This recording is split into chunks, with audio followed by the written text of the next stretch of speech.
So before we talk specifically about the Islamic financial system, let's understand a little bit what financial system is. Yeah? You've always heard about financial system, yeah? Sistem keuangan. Yeah? So it's basically a subsystem of economic system. Yeah? Economic system is the broadest system, and under that it has financial system. Yeah? And when we talk about financial system, it's basically the system which enables the transfer or the movement of the fund from the surplus deposit party or the one who has excess fund to another party who has a deficit of fund. Yeah. But in the modern world, the financial system becomes very complex. Yeah, it involves very much so many parties involved in the financial system. Yeah, there are various types of financial institutions in the system, and then the money markets, the capital markets. Yeah, the securities market. And you have so many types of financial markets, and then the instruments that are being traded, yeah, they are being used in the financial markets also become very complex. The services, the practices, and all the transactions involved in the financial system, yeah, which connect the party or the entity which have the lacking of fund and the entity which have the excess of fund, yeah? Or we term it sometimes savers versus the borrowers. Yeah. So if it is depicted in a graph, we can portray a financial system as a connection between, this is the savers. The savers is the surplus one, the one who has the surplus or the excess, or the lenders. And another party is borrowers or spenders, the one who needs the fund or the one who has deficit of fund. Yeah? And if it is a direct financial system, these two parties, the savers and the spenders, will meet directly in the market, in the financial markets. It could be the money market, the capital market. In the capital market, the investors are buying the shares, right? They are the spenders, they are the lenders, yeah? And the borrowers are the company who issue the shares, right? Okay, there is another type of financial system beside the direct financial system. It is an indirect financial system. In indirect financial system, we talk about having the financial intermediaries. Yeah? Ada pihak tengah. Yeah? There are financial intermediaries who are connecting the two parties that we mentioned just now. Yeah? Between the borrowers and the savers. Yeah? So the savers will contribute their fund to the financial intermediaries, and the financial intermediaries will further allocate the fund to the spenders. Yeah? Later on, the spenders will pay back the financial intermediaries like the banks, together with the return or the interest, etc. Yeah? And the financial intermediaries also will return back to the savers. Yeah? But when it is in financial market, the transaction that take place in the financial market, we assume it to be the direct financial system because the borrowers and the lenders are assumed to meet at one place. Yeah. Okay. The financial intermediaries, they also involve in the financial markets. Yeah. So it's very much interconnected. Yeah.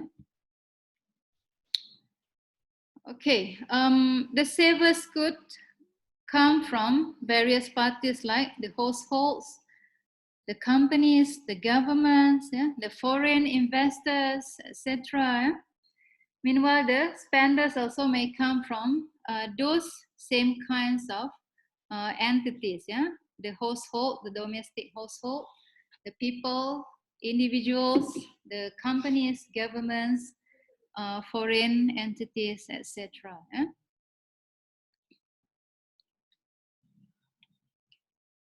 Okay, this is a more complex depiction of the financial system. Okay. In the above part, it is in direct financial system, yeah, where it involves the financial institution. Yeah? Financial institution don't only imagine the banks. Yeah? The banks itself have different types of banks. There are commercial banks, there are investment banks, yeah? There are even agriculture bank. Yeah? In some countries, there is a dedicated banks for agriculture purposes. Yeah? So it's different kind of banks. Yeah? You see, like in Indonesia, there is BPRS, there is Bank Syariah Umum, yeah? Bank Umum, and then you have Bank Investasi, etc. Yeah? And even in this financial institution, it may also include other entities like insurance companies, the mutual fund companies, yeah? The non-banking financial companies, yeah? Who collect the fund from the suppliers of the fund. So you see the fund goes to the financial institution, and then they will allocate the fund to the one who needs the fund. Yeah? And it also connects to the markets as well. So it may goes to a different part of the financial system. Yeah? It's a very complex indeed. Yeah?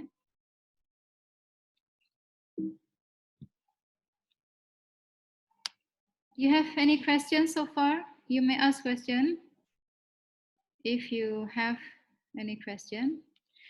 So why do we need a financial system? Yeah.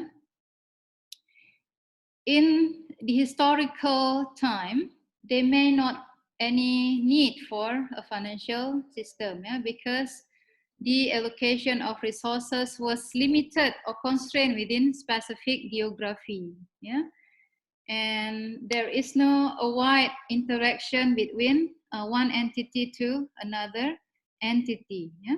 But in the modern economy, we are very much dependent to the financial system, yeah, because it is important to allocate the resources in the economy, yeah. Otherwise, for example, like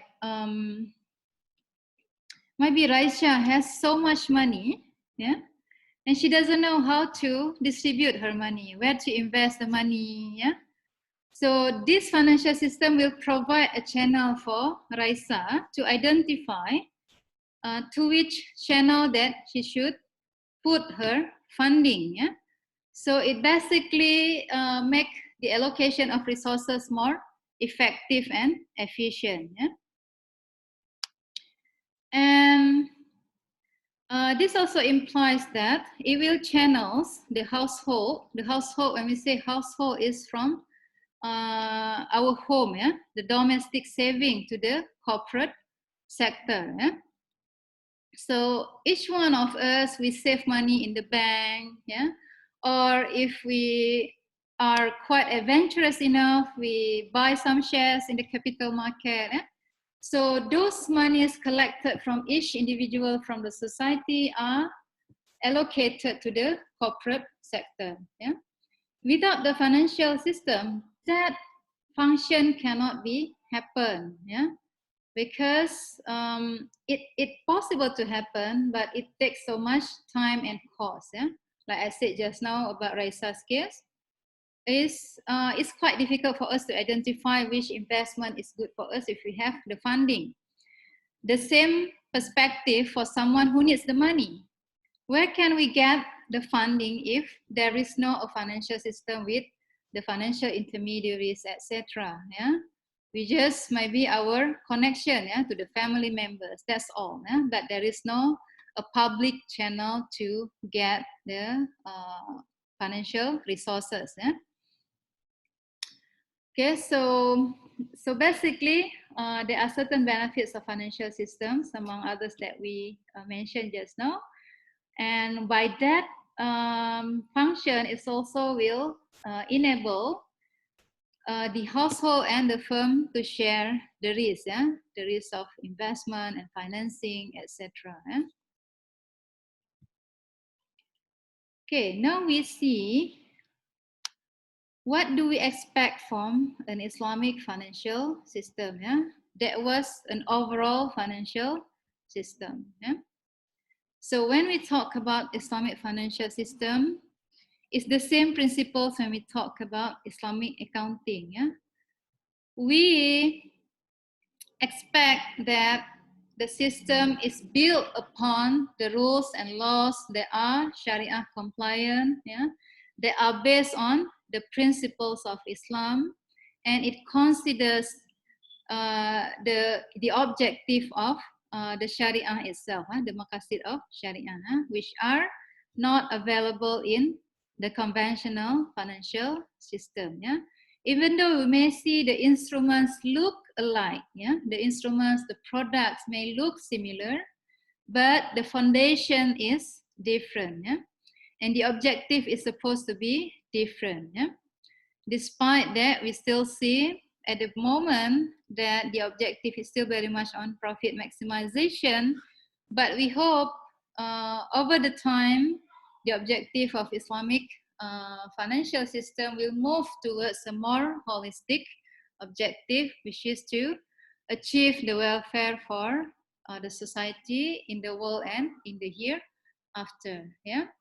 So when we talk about Islamic financial system, we expect to see a different set of Islamic financial instruments, yeah? Instead of the common financial instruments that we find in the normal financial system, yeah? And we'll see also a different kind of Islamic financial institutions, yeah?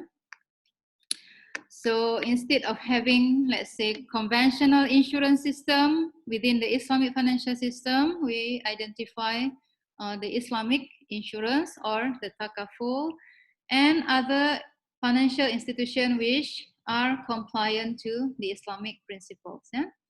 And it must also be governed by the Islamic financial rules and regulations and financial control and supervision. Yeah?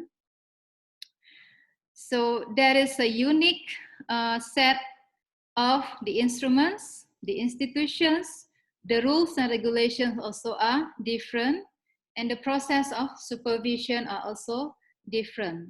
That's why you would have a Sharia supervisory board for the Islamic financial institution, which you don't find in the conventional financial institution. Yeah? And also we have dedicated Islamic accounting standards for the Islamic financial institution. Yeah? And within the government itself, we have a certain regulatory body which oversee the practice of Islamic finance. Yeah? Even though you cannot see a totally separate Islamic financial system. It still interacts with the general financial system. Yeah? We cannot be silo or we cannot be isolated from the global economic system. Yeah? We are still interacting with the conventional economic or financial system. Yeah? Okay, one of the pioneer scholars, yeah, in Islamic economy, Umar Chapra.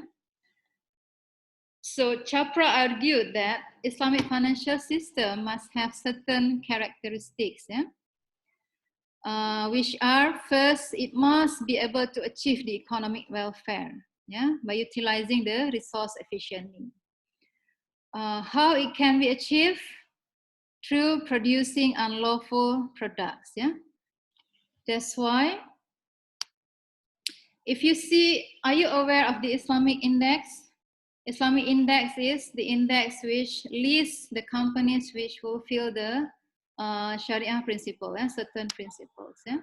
And one of the core principles is those companies are not involved with unlawful product or haram product, yeah? Non-halal products. Yeah? So that is one of the emphasis that needs to be taken care of. Yeah? And we want to achieve equitable distribution in the Islamic financial system. Yeah? We want to lessen the gap between the poor and the rich. Yeah? And also the Islamic financial system is supposedly to consider about looking after the environment. Yeah? The environment for the current generation as well as for the future generations. Yeah? And actually, the emphasis of environment, equitable distribution has also been emphasized in the conventional finance. Yeah?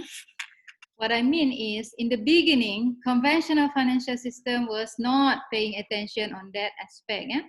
But over the time, there has been emphasis on those aspects as well. Yeah? That's why you heard like sustainability reporting, yeah? Sustainable development goals. Yeah? So there is a shifting of paradigm even in the mainstream economic. Yeah? People start to realize that focusing on the profit itself is not sufficient. Yeah? So it's not only in Islam we talk about these issues, it's also within the Western world, they have been paying attention on that issue. Yeah? It's no longer the focus only on the profit. Yeah? The recent term is the profit and the purpose, yeah? PNP. Yeah? So the companies are demanded to achieve the profit, but as well consider what is the purpose of the existence of that company. Yeah? And the other two characteristics highlighted by Chapra is to mobilize the saving investment to encourage productive activity and to provide effective financial services. Yeah? Okay, a similar role is performed in Islamic financial market, likewise in the conventional financial market. We are bringing together the surplus fund units, which is the savers just now. So another term is called surplus fund units, SFUs, to deficit fund units. Yeah. So the core function, it looks the same. But what is it different in Islamic financial system? The way to mobilize that fund is different because we are using a different instrument. Yeah. And the institution, the design of the institution is different, yeah, which are involved in the Islamic financial system. Yeah? I'm sure that people often ask you, what's the difference between Islamic bank and conventional bank? It looks the same. Yeah? How do you answer to that question? Have you ever encountered such question from the public? Or you yourself believe that sama aja, it's just the same, Islamic bank and conventional bank. It's just like changing the name. Do you think that way? Any opinion? Don't let me talk by myself. How do you normally respond to that kind of thinking? Is it different, Miss? You believe it's different? Yeah. How do you explain to the people that it is different? From akad, the akad is different. Mm-hmm.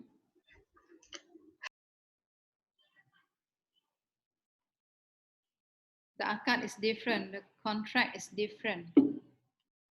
Yes, the contract is different. Sometimes it analogized to, we make analogy like the slaughtered chicken versus the non-slaughtered chicken, right? Or a lady and the man who don't get married versus the one that get married, right? Can you identify the difference? It looks the same, right? The products look the same, but the process is different.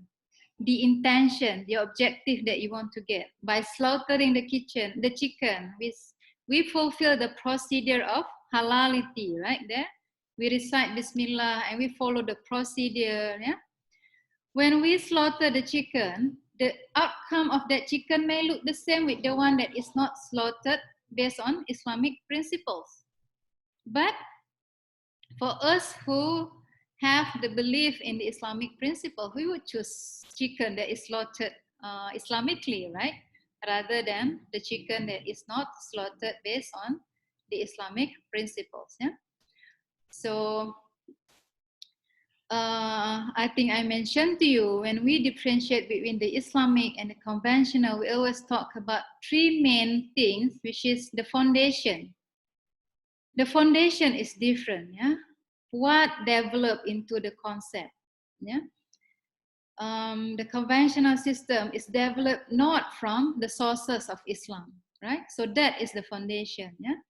As a Muslim, we must strive to develop something based on our core belief system, right? Based on what we believe, which is our the sources of Islamic law. Yeah?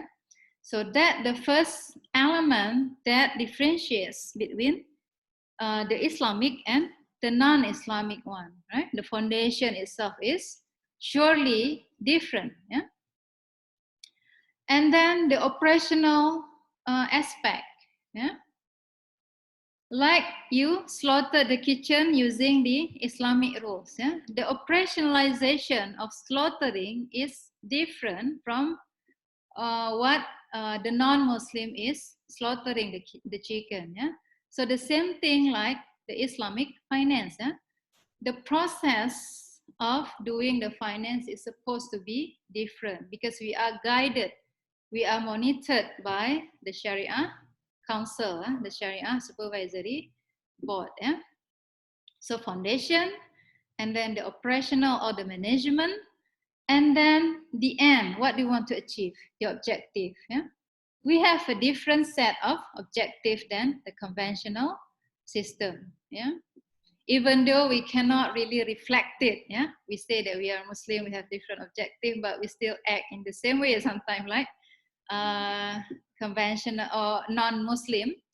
But in the concept, from the conceptual perspective, we must differentiate the true objective of the Islamic system versus the non-Islamic system. Even though in the reality, we are not able yet to achieve such true objectives. Yeah?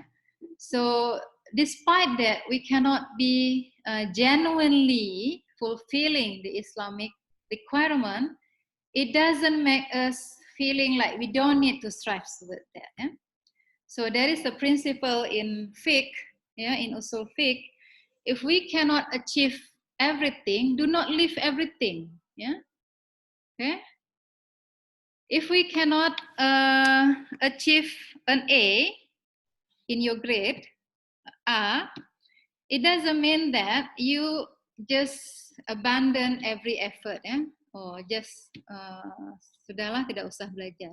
Whatever that we can achieve, we will try to achieve. Yeah. So that is one of the principles of usul fiqh. Yeah. So you as a student, which come from the academics, must be the ambassadors. You have to make people aware. Yeah.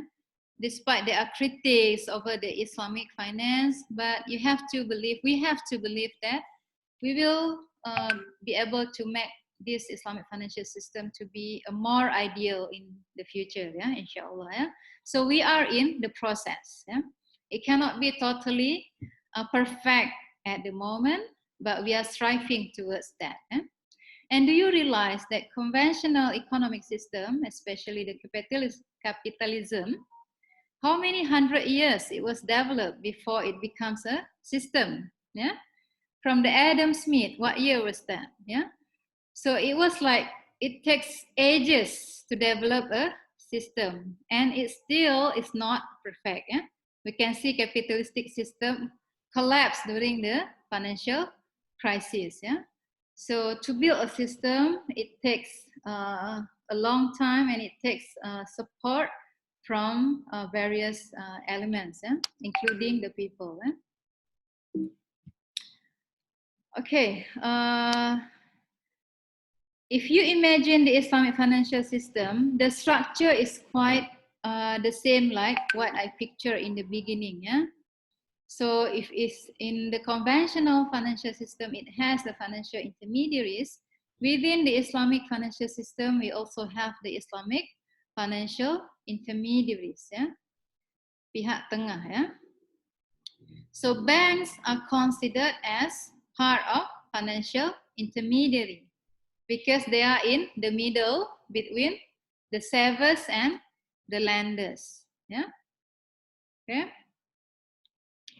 And normally, the indirect financial system, which utilize the financial intermediaries, are more efficient than the direct financial system, due to some reasons.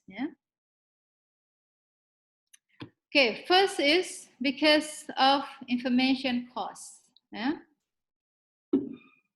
Information, to get the information, it requires certain costs. So, if it is within the direct financial system, for the two parties to engage in the market, they must have sufficient information to do the transaction. Same like I mentioned about Raisa having certain fund.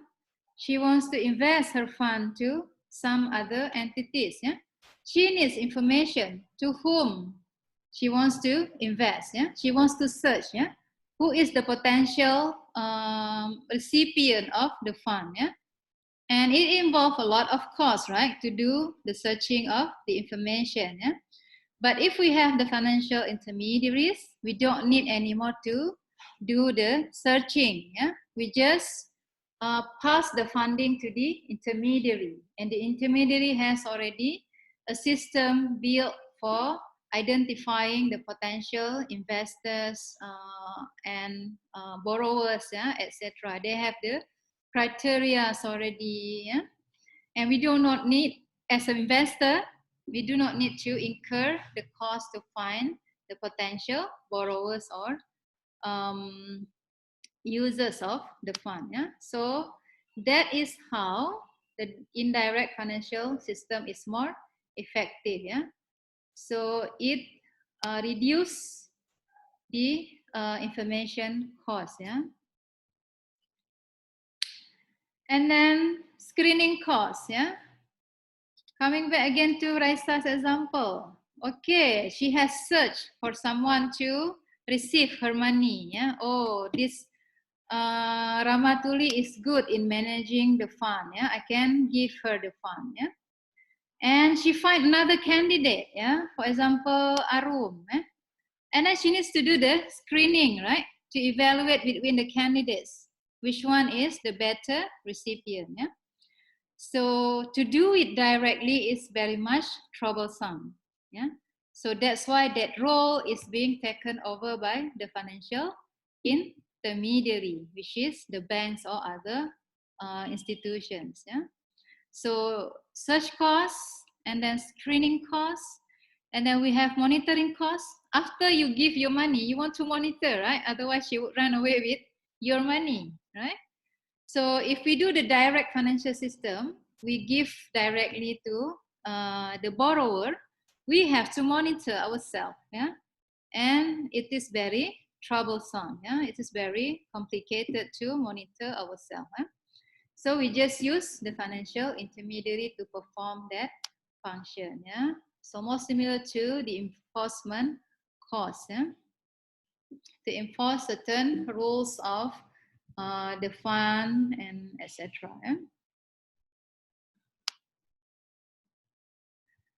Okay, just now the first consideration for having the indirect Islamic financial system as compared to the direct was information cost, right? Information cost which comprise of search cost, screening, monitoring, and enforcement.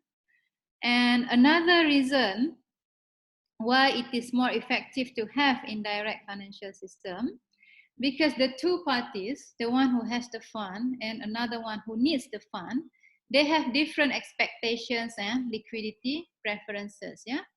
So to match that differences, it will be difficult if it is done directly by the two parties. Yeah? So we need the financial intermediary to perform that service, yeah? Because they are experienced in that field and they have the system that is established already to perform that field. Yeah? Otherwise, it will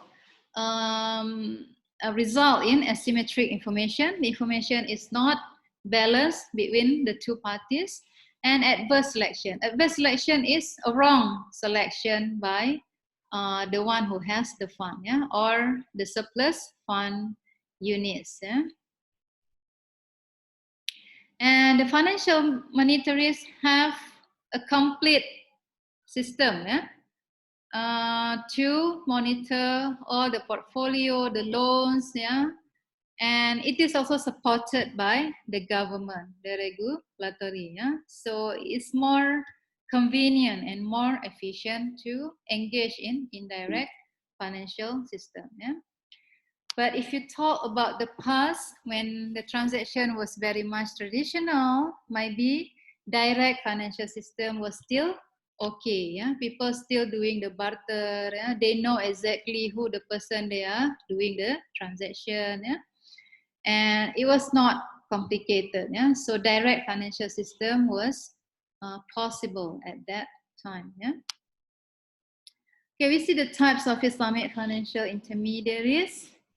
There are certain categories which are the depository institution and then non-depository institution. And then we have investment intermediaries. Yeah? So depository institution, for example, like commercial banks. Yeah, the banks that you engage in daily transaction. Yeah? And there is saving and loans association, mutual saving banks. Yeah? This is not the types of banks that we normally engage, yeah, unless the companies or people who are very much investment literate, they love to, they are very much engaged in investment activities, then they would engage with the mutual saving banks, yeah.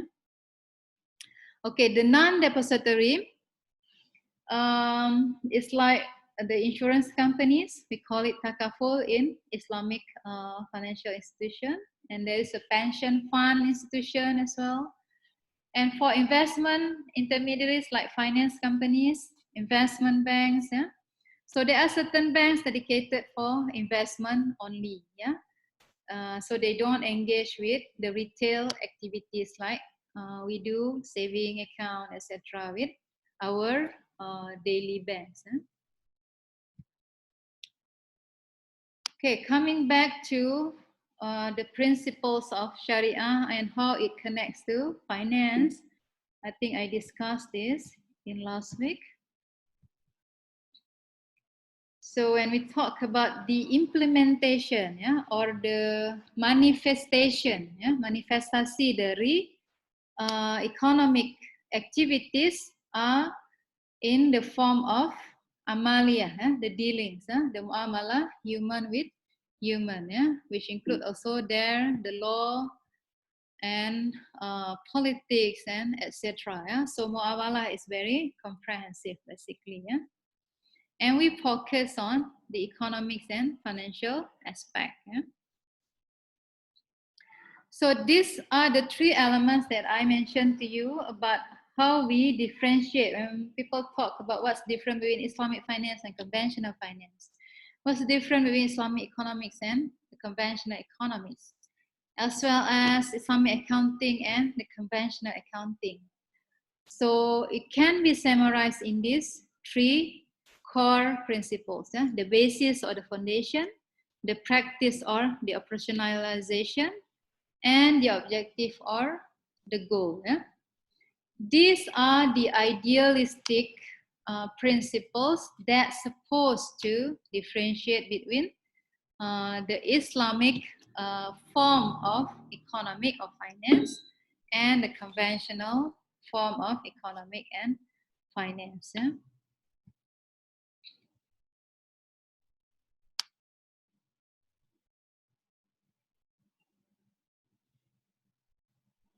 Okay, it can be further elaborated when we talk about principles. The core that we must fulfill is we must make sure that within the Islamic financial system there is no the element of interest or riba. Yeah? And we must the transaction must always avoid the gharar or uncertainty. Yeah, we'll discuss about gharar later on also. And then the emphasis must be on the real economic activities. Yeah? So Islamic economic in idealistic form must emphasize on the real economic activities rather than share trading, etc. Yeah? What do we mean by real economic activities? Is the production, yeah? The production, not the market, the money market activities, yeah? But the real market at the ground, yeah? By the people who produce the goods and services, yeah? And the principles also involve the ethical principles, yeah? It must avoid the forbidden activities. It must be fair and transparent, and there must be a commitment towards the Islamic values. Yeah. And then we talk about the second core element, the mechanism or the practice itself. It must be able to observe the principles governing the contract or the akad itself. Yeah? So the akad has the characteristic, the criteria that needs to be fulfilled. So during the practice, those akad principles must be fulfilled. And then the form structure should be in line with the substance. Also, it must observe the criteria of efficient, effective, fair, just, and transparent. And the objective is always must be on the core objective of maqasid al-Sharia, which to provide the soul purification to achieve the justice in the society, and achieve falah in here and the hereafter.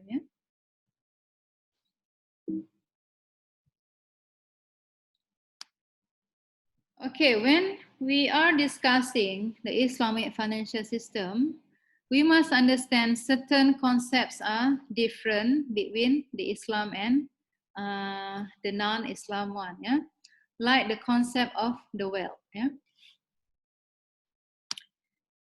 The concept of the wealth is very unique, where the Muslims believe that all our wealth actually belong to the supreme owner of the wealth, which is Allah Subhanahu wa Ta'ala. That concept is not available in conventional understanding, except maybe in other Samawi religions, like Judaism or Christianity. They may share the same or similar concepts with Islam, because they are derived from the same source, despite there is a change in the content of those religions later on. But Judaism, Jewish, they also believe that interest is not allowed. So interest is not only forbidden in Islam, but also forbidden in Judaism and Christianity. I'm not sure about Hindu or Buddha. But those Samawi religions has the same principles like Islam. They don't allow for interest. And the similar concept of wealth also may be found in those religions. And so when we believe that all wealth belongs to Allah, then we must believe that we are just the custodians, someone who take care of the wealth. That's why that wealth shouldn't be hoarded. We just collect it for ourselves. It's never being shared to other people. or for other purposes within the society. Yeah? So Islam determines how wealth can be acquired, yeah, in what way the wealth can be acquired, and in what way the wealth can be distributed. Yeah? It underlines the principles, even it's quite specific, right? How do we have the principle of zakat, waqaf, infaq, sadaqah, yeah? And then if someone passed away, there is a law of inheritance, yeah, or fiqh mawaris, yeah? So Islam is very detailed in principle about how we can utilize our wealth, yeah?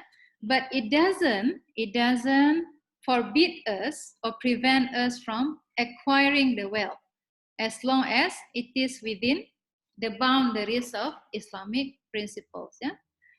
This is different from socialism. Yeah? Socialism doesn't allow individual to acquire personal wealth.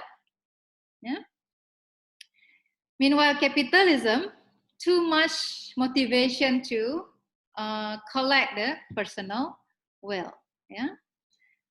Islam is very moderate, we can say. It's very systematic and appropriate, yeah, in the way regulating how people can get the wealth and how they should use their wealth. Yeah?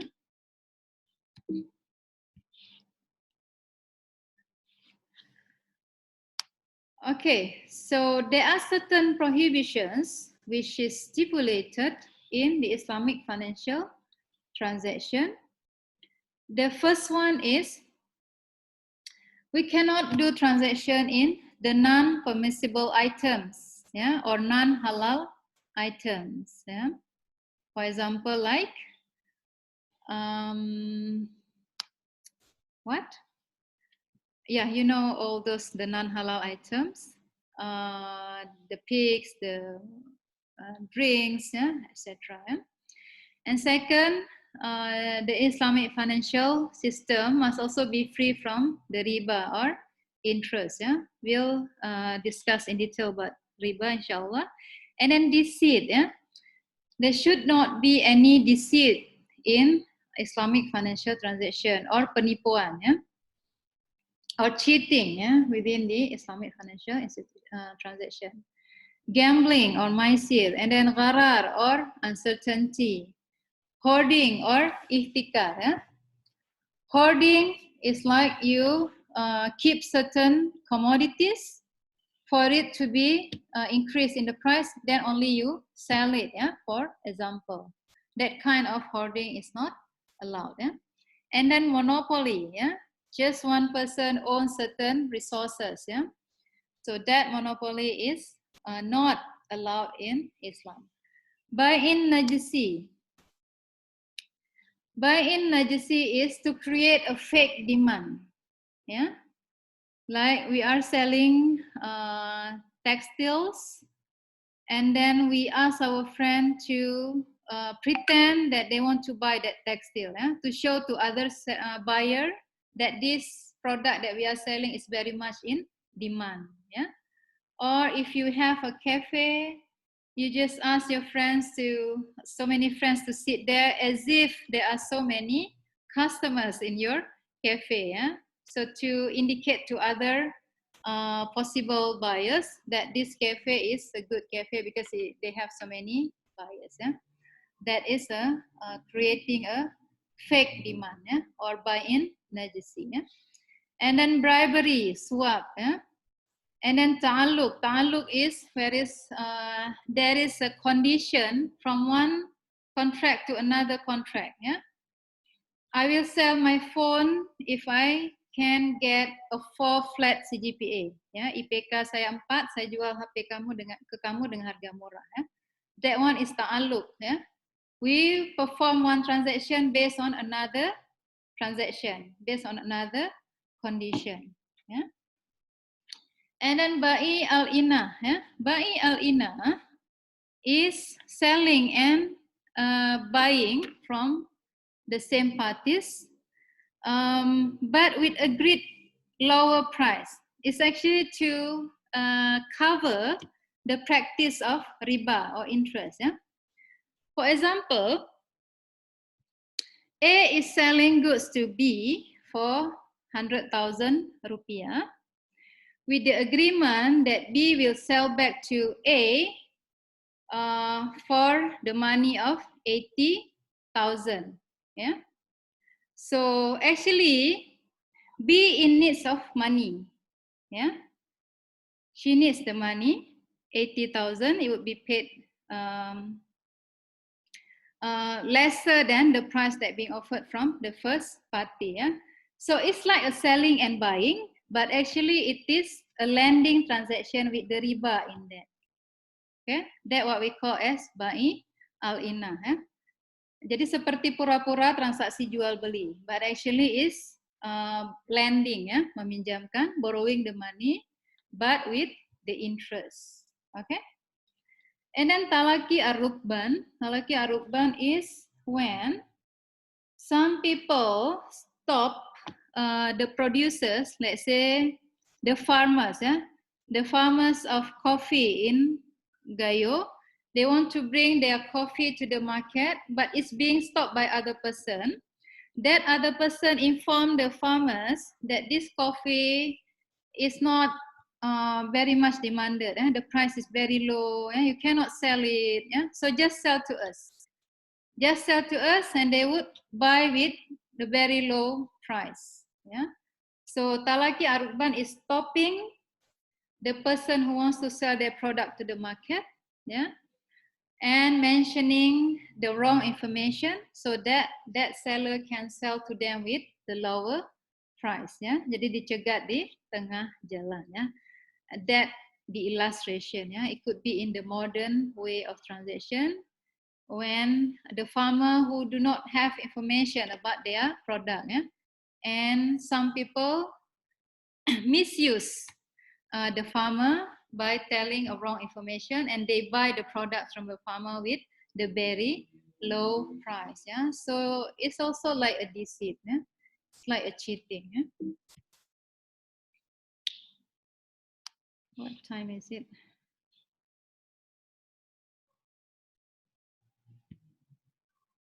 Okay, we discussed a little bit detail about riba. Yeah.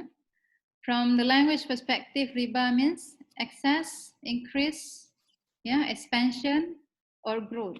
Yeah.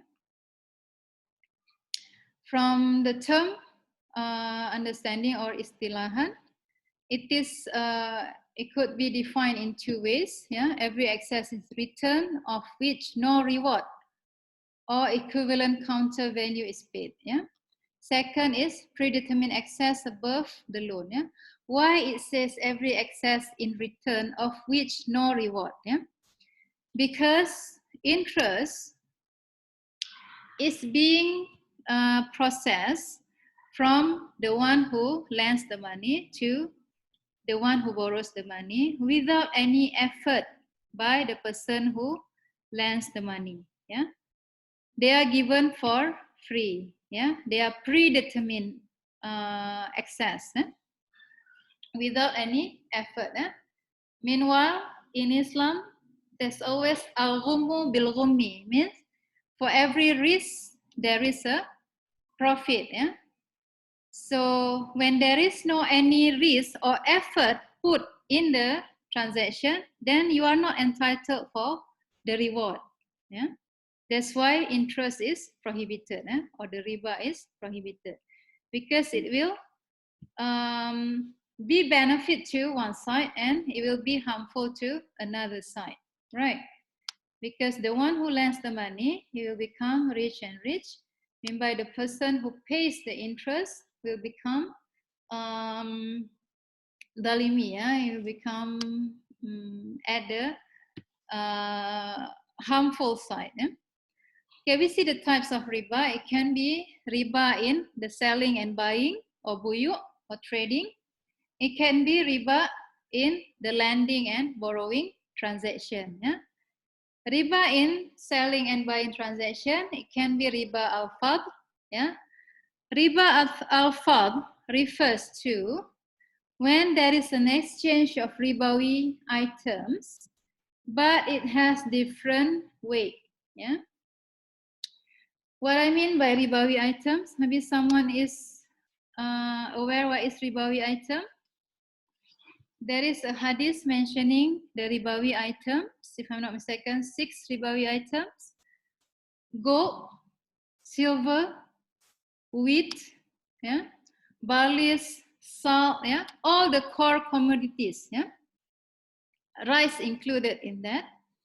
So if the exchange of the same ribawi items, gold to gold, yeah, gold to gold, with different weight, then it will result in riba. Yeah, this is riba al-fadl. Yeah. So the same like rice, you exchange with rice, it must have the same weight. Yeah, the same measurement, even though they have different quality.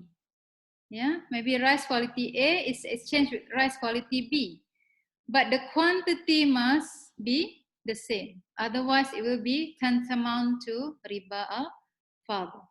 Yeah.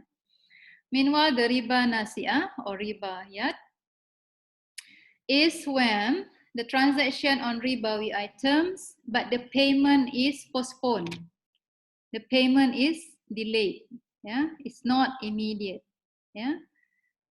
So nasi'ah is delay, yeah, in Arabic. Yeah. So that one will lead to the riba. Yeah. So if we buy the gold, we must pay immediately. Yeah. It cannot be postponed to the next month. Why do you think it cannot be postponed? When you exchange the money to the money changer, you cannot tell him that you will pay next month, yeah? Because of what? Because the value changes all the time, yeah? From time to time, the value of gold, the value of money is changing, yeah? That's why it cannot be postponed, yeah? Unless for international transaction, yeah, the Muslim scholars give the flexibility for 2 or 3 days lapse, yeah, like foreign exchange to foreign countries. Yeah? So it may allow for a slight delay in payment. Yeah? Okay, for riba that based on lending and borrowing, we have riba qard and riba jahiliyah. Riba qard, when from the beginning it is determined. Yeah? Okay, you borrow 100,000, you must pay me 150,000 when you pay it at agreed time. Yeah, that one is riba qard. Yeah? Meanwhile, riba jahiliyah. Why is it called riba jahiliyah? Because it was widely practiced during the jahiliyah time. Yeah. During the jahiliyah time, when they lend the money, they don't say that it will be paid additional amount. Yeah. But if the person who borrows the money or the borrower cannot pay the money within the specified time, then they will be asked to pay additional amount. So it's not determined at the beginning, but it will be imposed when the borrower is unable to pay the loan. Okay, I hope you understand the types of riba. Yeah. Miss, how about the interest of bonds? The interest of Bonds. bonds. Yeah. Yeah, because that one is normally predetermined, right? The rate of interest is decided at the beginning of the transaction, okay? Like you do the deposito at the conventional bank. They will give you 3% interest rate, okay? So that one is more like riba al-qard, yeah? Because it's imposed from the beginning, okay? Interest on loan, interest on bonds, yeah, all kinds of interest. Yeah? That's why in Islamic financial transaction, which you will later on learn, it shouldn't predetermine what is the return for the investors. Yeah? What can be determined is the ratio, the profit sharing ratio. Yeah? So if there is a profit, it will be divided, let's say 30% to the investors, 70% for the bank. Yeah? But it doesn't determine the amount. Yeah? The amount or the rate of the return. Okay? Nufus, is it clear?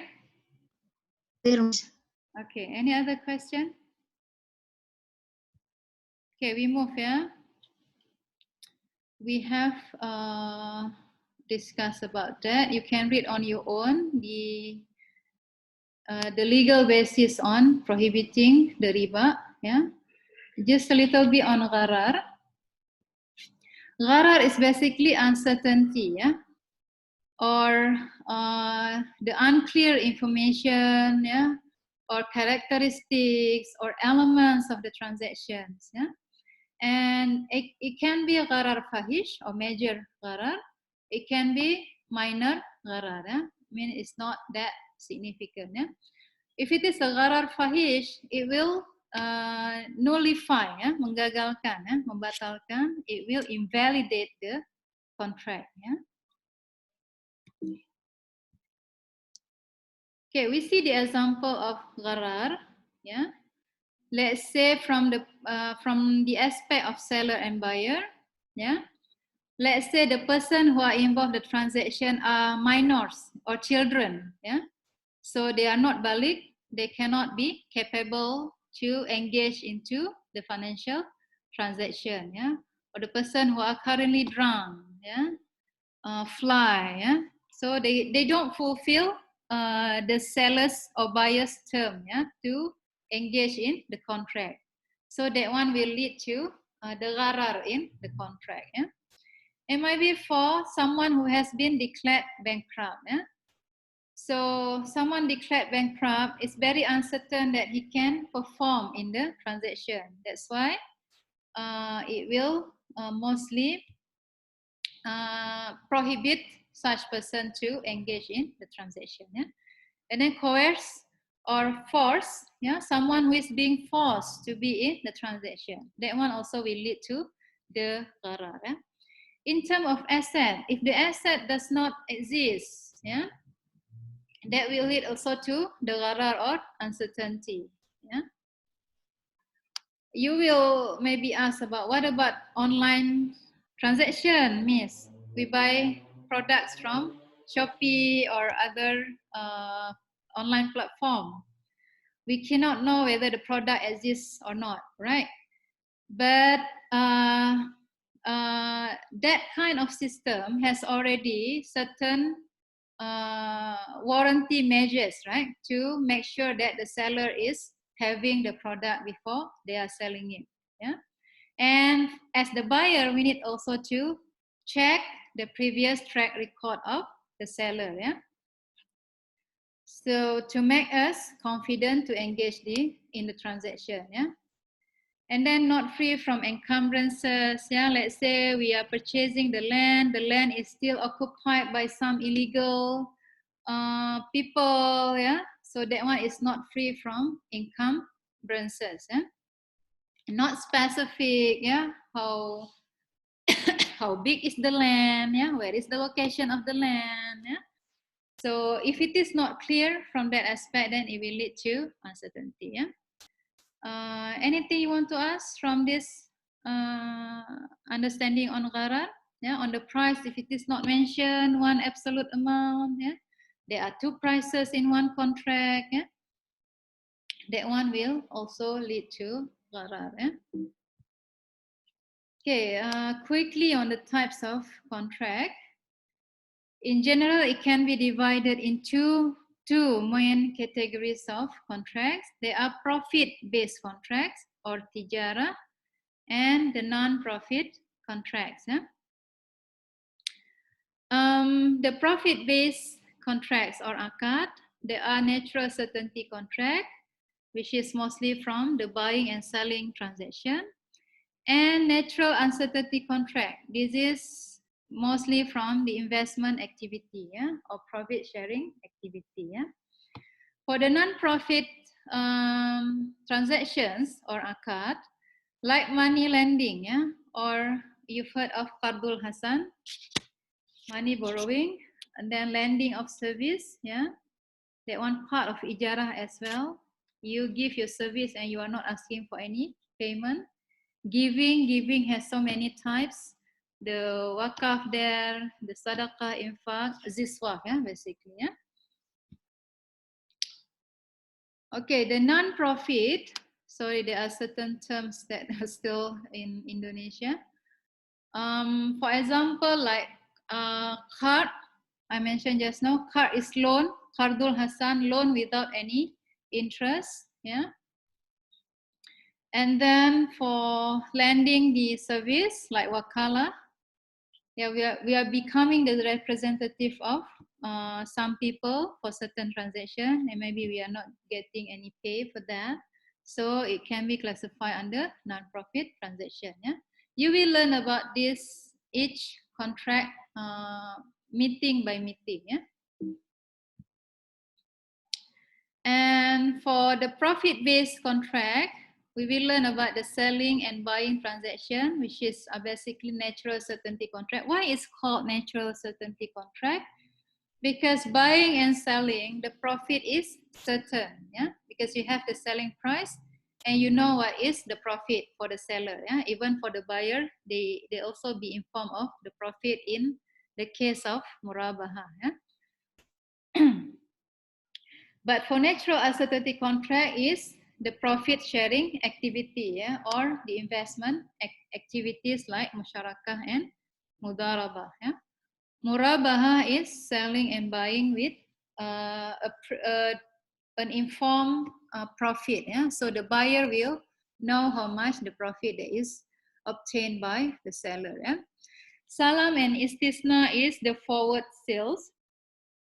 Ijara is like leasing, but it's not leasing. And then IMBT is ijara mumtahiyah bitamlik, yeah. Ijara, which is ended with the transfer of the ownership, yeah. Leasing with the transfer of ownership. Yeah? We have also other contracts like SARF. SARF is the money exchange that you do, yeah. There is SARF. Wadi'ah, the one that you do transaction with the bank, saving account. It's normally under wadi'ah, yeah, penitipan, yeah. Okay. Any question or any comment on the topic?